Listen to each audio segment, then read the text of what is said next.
Sa ibang balita, pamahalang lungsod ng Valenzuela, ipapasara ang mga business establishment na walang fire safety inspection certificate. Ang detalye sa ulat ni Joseph Parafina.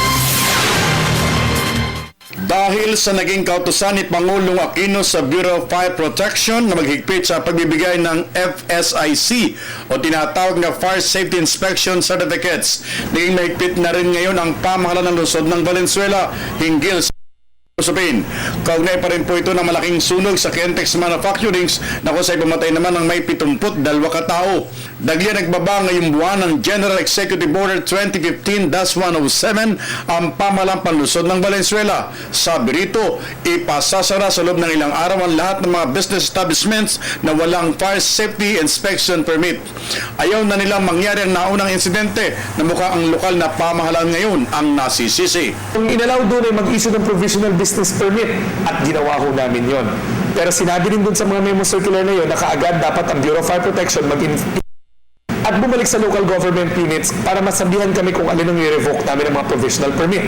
Ipinagdiinan ng alkalde na sumusunod lamang sila sa mga kautusan tulad ng mga memo circulars ng iba't ibang mga departamento. Hinamon din ng mayor ang Bureau of Fire Protection na bilisan ang pag-inspection sa mga business establishment dahil masasara mga ito dahil di pa nila na-inspection hanggang sa ngayon ang karamihan sa mga ito.